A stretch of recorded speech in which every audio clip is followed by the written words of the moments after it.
This old toolbox. Maybe. Oh my goodness. YouTube, what are you doing in this old toolbox? I haven't seen you in like almost a year. Are you okay, little buddy? Yeah, I did the drill press renovation video and then you kind of disappeared. You know what? I threw you in here with the tools when I was done with that and I forgot. I've been looking for you everywhere. I got some stuff to show you. You want to see it? Yeah, you look like you're a little peaked, skinny there. Your algorithm's acting up. You could use some likes and shares and subscribes and stuff, huh? Yeah. A little hungry? Okay. Let me get you inside. I got a place where I'm so sorry, buddy. All right, let's get going. I got some cool stuff to show you, though. Some new things. All right, let's go. All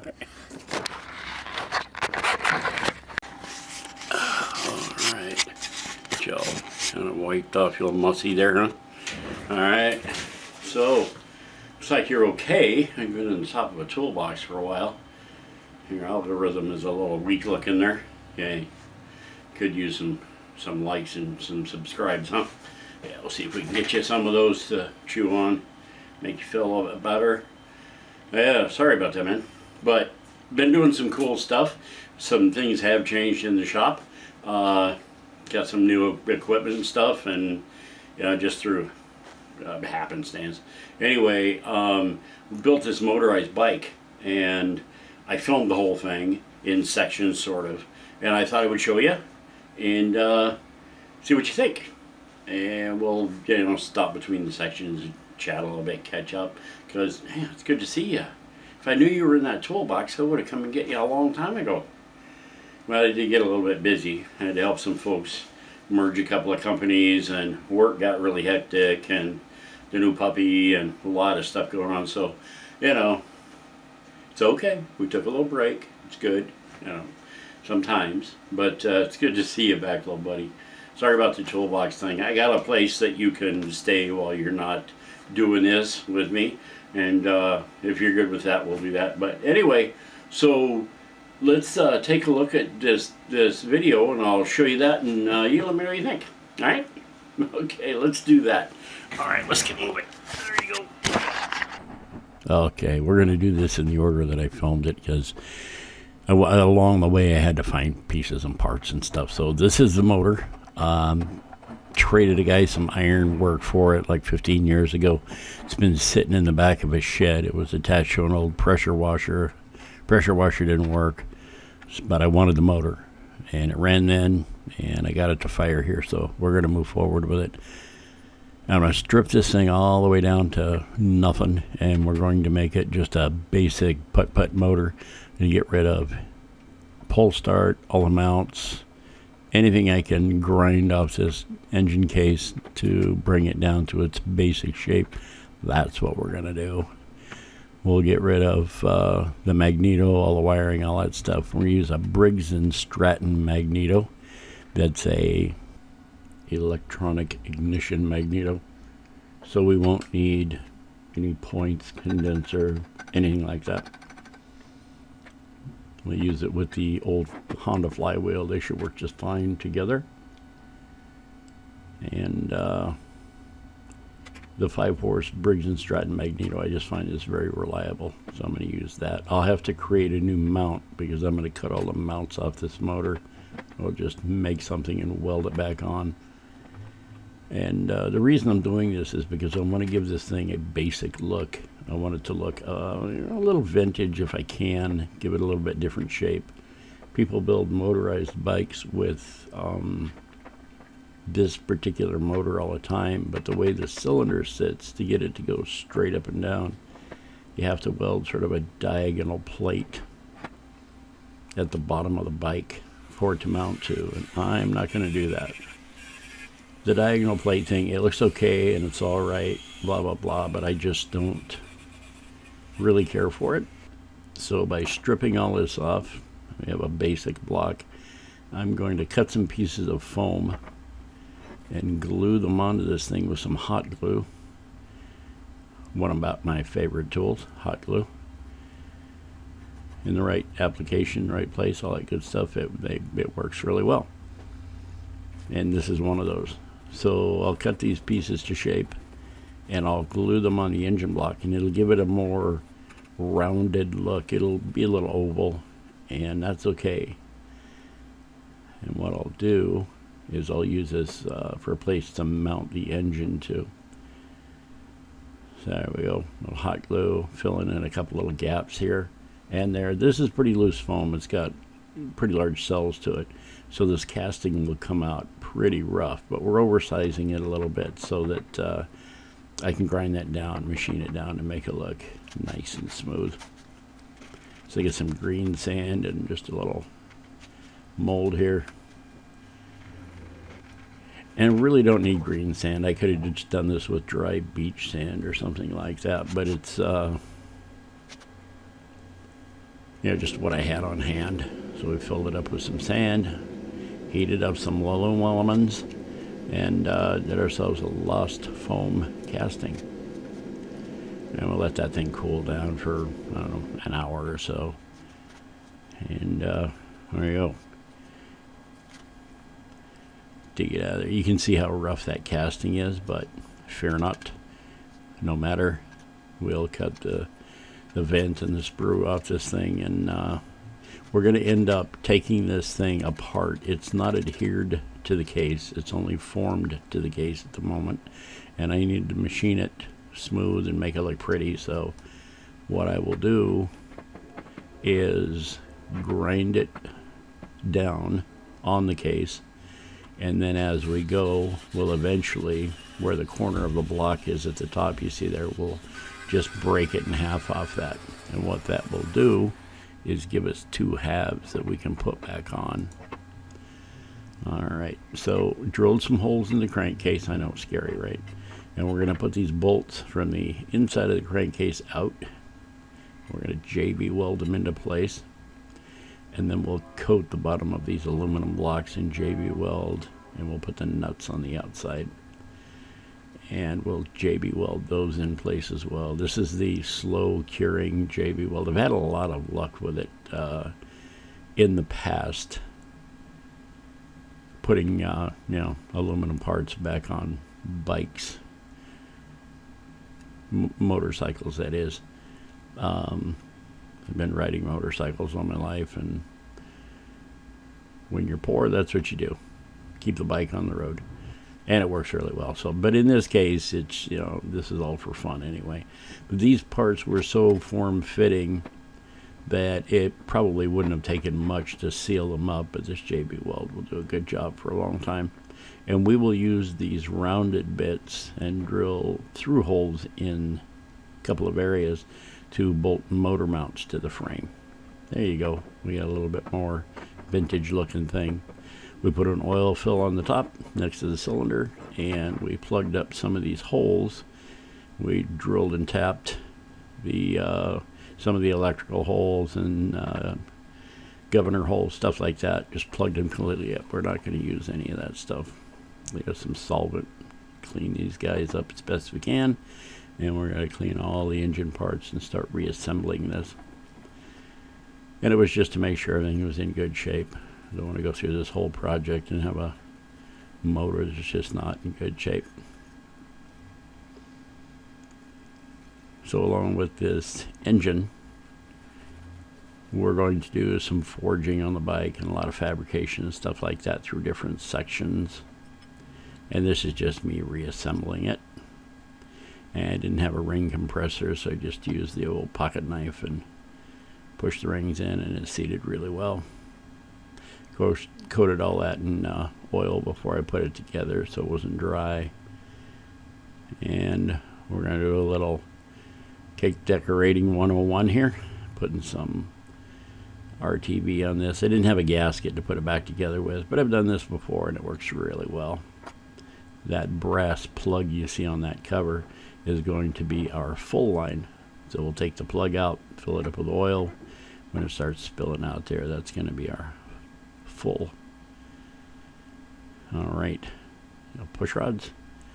Make sure everything's moving. Head gasket. And I actually, man, here's where the camera is. About 120 degrees in the shop, and part of the camera mount melted. And I went inside and got on the 3D printer, and I printed a new part. Unfortunately, I printed that part out of PLA, which is polylactic acid, and it's not very heat resistant. So that wasn't the last time the camera kind of fell off the mount. All right, so that's our manifold we got there, and we're making a couple of gaskets out of leather. This works really well for intake gasket, not so much for exhaust gasket. For intakes or anything to do with oil, gas, they work really well. And typically you could soak them in oil or whatnot. I made myself a little punch out of a piece of pipe there. You're gonna punch that center out a little bit bigger than what the port was on that gasket, so we can make sure we don't interrupt any airflow there. But yeah, typically you'd soak these things in oil and they would seal up really well, that kind of thing. But we're going to coat them in some RTV silicone sealer. This is that high temp stuff again. One of them's going to be up against the head and the other one will be out by the carburetor. And we'll let them soak for, I don't know, 15, 20 minutes before it starts drying and getting thick. We'll wipe off the excess. And that'll help keep these things from drying out and cracking, that kind of thing, from heat or whatever. Alrighty. And then we're going to go ahead and assemble the head on this thing. And you're going to notice the manifold is already on there. I did that for fit to see which direction, how far away from the motor it was going to be. And I built all of these accessories from old plumbing parts, really anything I could find in the shop. This is a whole junkyard build, basically. And this carburetor is not going to be the final carburetor. This carburetor is the original Honda, and I've ordered a $8 Mikuni carburetor from Amazon. It's got a little bit better look. I don't know how it works. You know, $8. What do you expect, right? But we're gonna give it a shot. This is my centrifugal force torque converter. You can see how the gear ratio changes from the drive to the primary drive that goes to the back wheel. It increases with speed. It gives you a wider range of speeds, and at the low end it gives you a lot of torque, because I'm going to need that, because I am a little portly. Wake up there. Come on. Wake up. Oh, there you are. Hi. You got a little peek and you kind of dropped out on me there for a minute. You okay? You gonna be all right? Huh? Yeah? All right. Let's see. You doing okay? You want to continue, or? Yeah? You okay? All right. So that was the motor. You all right? You look okay, but I'm worried about you. All right, we'll keep going. All right, so anyway, that was a motor. That was a big part. And now we're going to jump into the donor bike and get that kind of put together. We're going to skip through some of this. A lot of stuff on the motor I didn't put in the video because it would end up being a 3-hour-long video, and nobody wants to watch those. Well, some people do.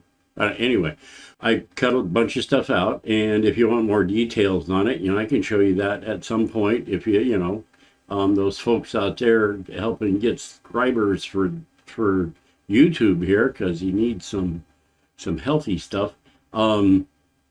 Then if you want to leave a thing in the comments, say you want more information on the motor thing, yeah, we can do that. Not a big deal. But we're going to move forward, and we're going to jump into the donor bike for this thing. It's kind of cool. All right, let's get back to the video. All right, while I was building the motor, I kept an eye online, and I found this 1947 Firestone beach cruiser bike. It was a lady's bike, and I went and picked it up. Lady was going to toss it out, so it's a perfect donor bike.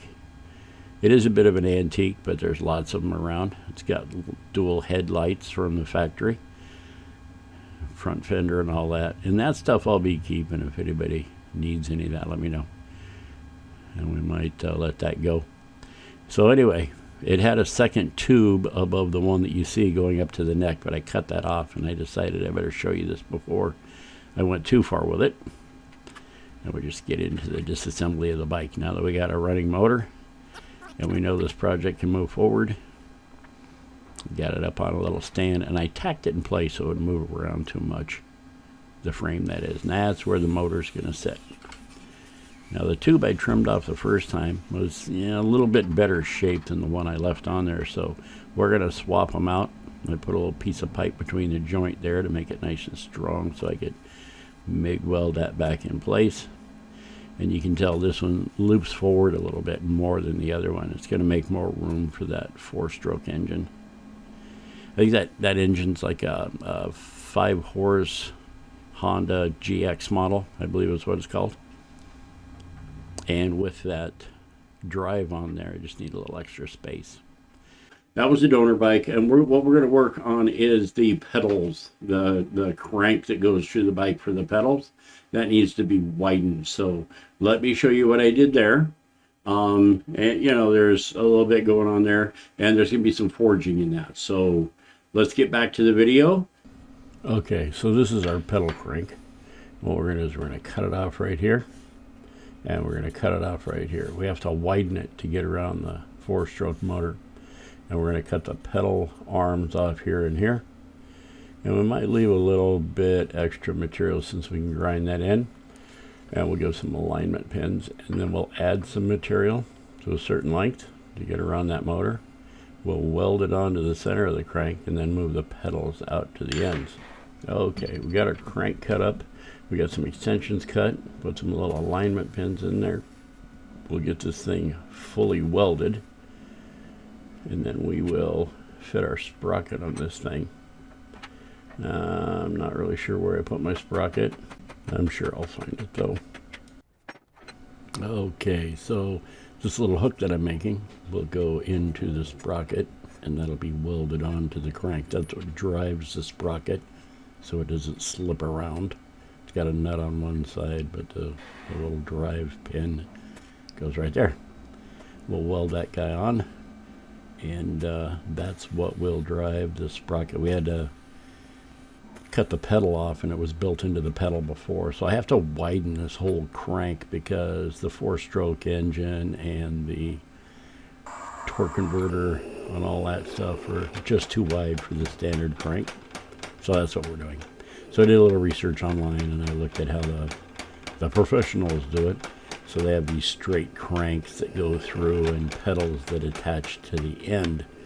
So I'm going to make some sort of, I don't know, tapered square crank and then some sockets to fit over them that will weld the pedal to. And then that will all be held on with a nut on both sides. And once I get these forged down to shape, I'll get the old 1/2-inch wedge tool out and the last 3/4 of an inch or so on this. We will just round that off so that we can put a tap on that thing, or put a die on that thing, and put some threads on it so we can thread a nut on there. It didn't come out too bad at all. There we go. Alright, get the other end done. And when I got to the point where I was rounding this thing off with a little spring swedge, I got my elbow a little close to the camera, started bouncing it around a little bit, so you'll see that here in a second. Apologies. But, we do the best photographications here that we can with what we got. And we're bouncing a little bit, but it came out okay. Again, sorry about that. Alright, I'm going to straighten that up on the anvil a little bit and make sure it's a nice clean forging. So we let it cool down a little bit into a darker heat. And what we're going to do is take this piece of pipe, it's like Schedule 40 1.5 mild steel pipe, and we're just going to square it down, and we'll use this to make our sockets to weld our pedals to, so we can put on either end of that crank. And again, this is just to get the pedals out past the 4-stroke engine and all that, so they're still usable. And a lot of folks just use the pedals as foot pegs and just kind of weld them in place or whatever. I actually wanted them to work. If I'm out somewhere and this thing runs out of gas, it stops working, whatever, I want to be able to get it back without, pushing it. So, and I do plan on riding it around town. I will never take it out of my little town that I live in, but yeah, stores and stuff aren't too far away. So there you go. We're forging out these little sockets. And you can see the round end sticking out there that we will thread for a couple of nuts. So I'm marking them, 2 center dots on one end, 1 center dot on the other end, so I have alignment, and so that they go back into the place that we forged them for. These forgings like that in a shop like mine are typically a little different, and we wanted them to go back to their fitted place since I did all that by hand and by eye. And we'll clean up the end of these and get them ready to run a die over them to get threads on there. So there'll be a little bit more forging on here. Not a whole lot. Most of it was fabrication and stuff like that. It was a lot of fun. And the reason I did this is, well, one, while I was doing this, gas was at a crazy high price. And I've always ridden motorcycles. I currently do not own one. I kind of gave it up a few years ago when there was a close call. And yeah, I just wanted something I could putter around on. I got to be honest with you, riding this thing around brings back so many memories that I almost want to go buy another motorcycle. Alrighty, there we go. There's our basic crank. We have the original threads from the original crank in the middle. We put our new little hook on there for the sprocket. You can see the old hook on that pedal on the left. We'll have to grind that down, and then we'll weld this stuff on there. Get it all situated, tacked into place, and full weld it. Now where those threaded ends next to the nuts are sticking out, once it's on the bike, we'll grind the excess off so it doesn't catch a pant leg or whatever. Disassemble, get this thing put on the bike. And I'm not going to paint any of that stuff at this point. The more rust, the better for me. So you can see where this crank goes. I'm starting to assemble it here, and you notice that the camera is sinking lower and lower. Yeah, it's so hot in the shop. The day I was doing this, the PLA piece that I had 3D printed for my camera, it melted, and I didn't realize it until this had already been mostly assembled. So cut to the next scene, 3D printed a new piece, and it's already in there. I just have to put on the final washer on this side and the retainer nut, and it's a reverse thread. And this is really why I didn't make my single piece crank, is because these particular bearing pieces are very particular size, and that reverse threaded nut to hold that thing in place, I just don't have the equipment to make that particular part. So we just reused the old one and extended it. There we go. Pedals go on, and nut goes on there. Tighten it up good and tight. There we go. You look okay. Alrighty. So we're going to get into the gas tank now. All right, you two, take a look at this and let's see what you think. All right. This started out its life as a bailout bottle from a military aircraft. Oxygen for a pilot. You had to bail out. And it's going to be our gas tank. So these little bungs I drilled, and we put some holes in the top of that bailout bottle. There we go, get it the right way. And we'll weld these into place, and then we can remove our tank by taking the bolts out of the top. I started by welding bolts on the top of the tank and going up through the bottom and threading nuts on the top, and that didn't work out. I'm going to put a tube below this, and I need to remove the tank from the side. So that neck that's on there is just a piece of pipe, and I threaded it to put the top of an old oil can on it for a lid, for a gas cap. There we go. We'll get these fully welded. And all of these welds worked out really well. I filled it up with gas, and I did not have a leak anywhere. So on the bottom of this tank, there's just a single hole I drilled, and I just welded on a 1/4-inch pipe plug to put our petcock on right there for the carburetor. And you can see over that back tube, that's the new carburetor that I got off Amazon. $7.95. I have no idea how they can build a carburetor for $7.95 and ship it here from overseas.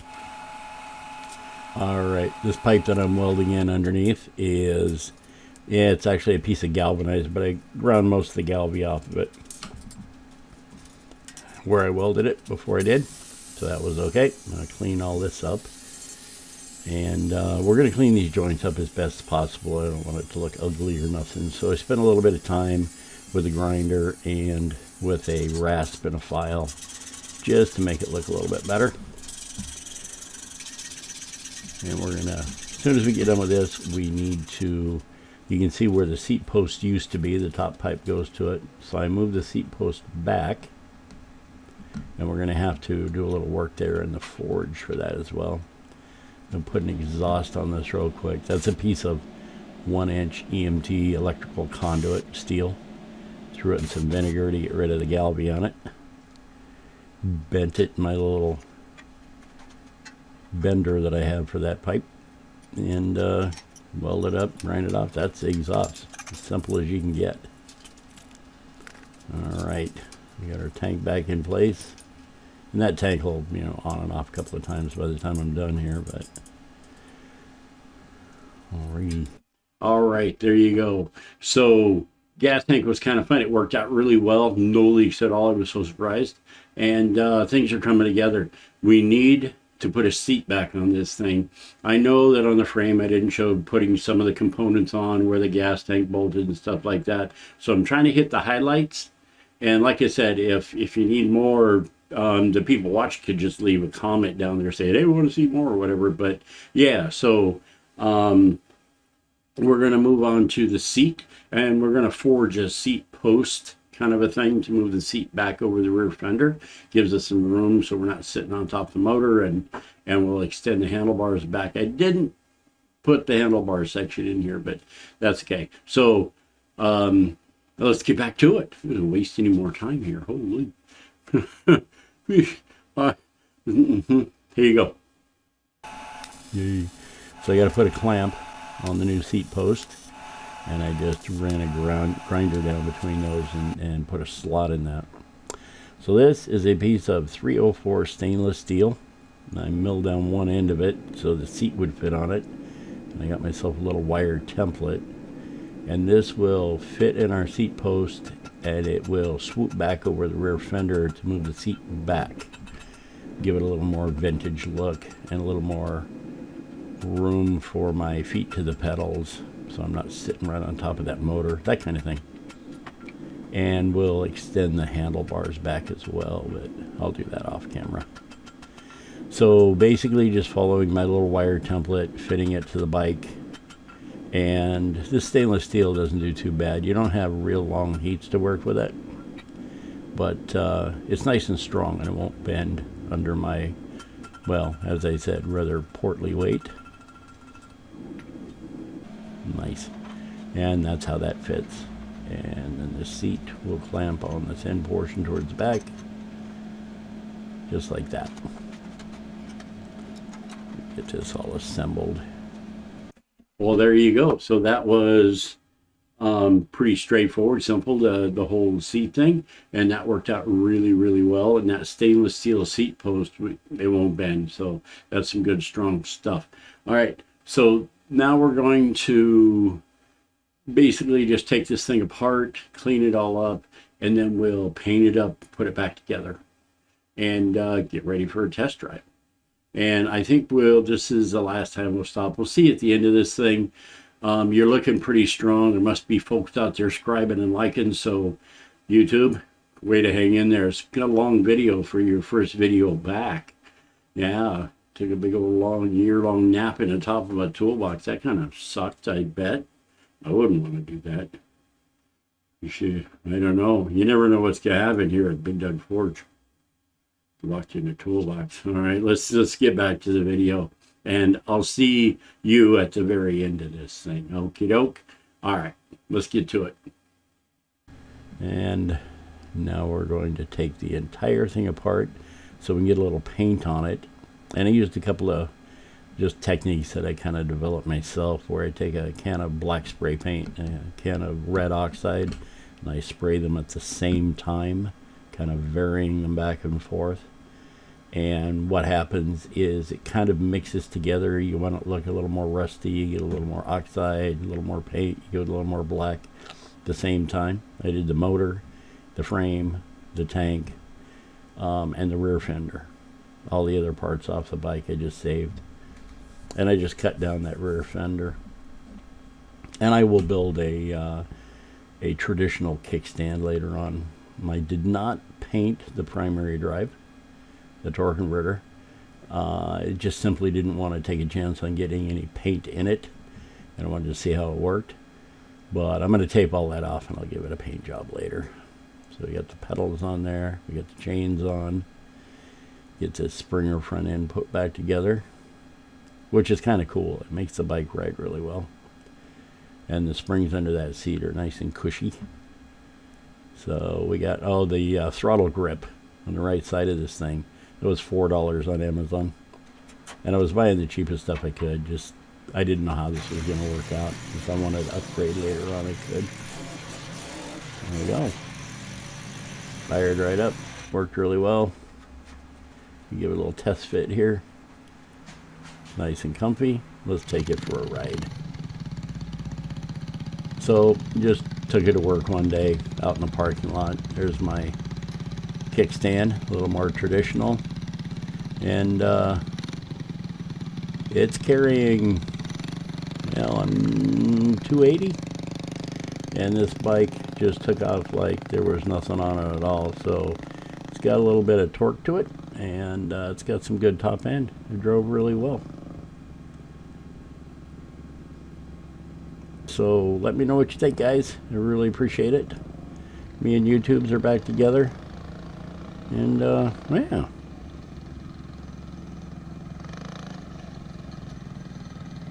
Appreciate you watching, guys. And thanks for hanging out, YouTube. I'm glad I got to show you this one. All right. Okay, there you go. So I hope you liked it, YouTube, and I think that it's probably, you held in there really well after your first little episode there.